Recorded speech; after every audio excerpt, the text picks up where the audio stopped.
पांच वहाँ पे हुए ना, तो ये पांच है, इनका ही पंच तत्व का मूर्ति लेके हमको उस समय घुमा देते। तो इनका वजह से आज हरिनाम का प्रचार हो रहा है। हरिनाम के बारे में सबको पता है हरिनाम का मतलब क्या है, ठीक है। तो इसका बहुत लंबा कहानी, जब चैतन्य महाप्रभु के बारे में जब हम एक दिन क्लास करें जाए उस समय, तो शायद नेक्स्ट बार ब्रजनंदन प्रभु आ रहे हैं, क्योंकि इस बार उनको कुछ काम के वजह से उन्होंने नहीं आ पाए, तो नेक्स्ट संडे आने के लिए, तो हम उस समय प्रभु को ट्राई करें कि चैतन्य महाप्रभु के बारे में कुछ बताएं क्लास में सबको, और उनका पूरा और अच्छे से बताएंगे प्रभु। समय भी रहेगा तो उस समय हम चैतन्य महाप्रभु का कहानी समय भी बहुत हुआ, तो हम लोग प्रोग्राम को यहाँ पे विराम देते हैं। सबको किसी को ड्यूटी जाना है, किसी को सब ये रहेगा, तो यहाँ पे हम इसको प्रोग्राम को हम देते हैं।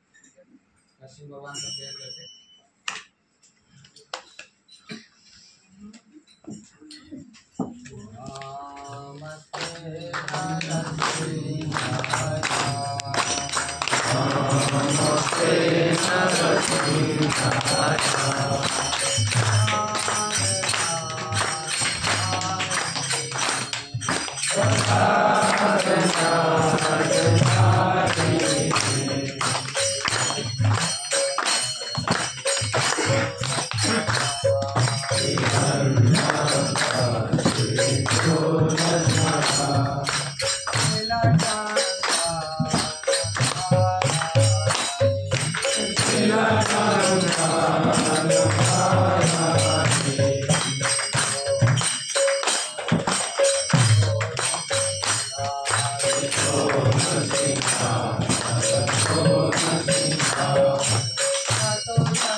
Hare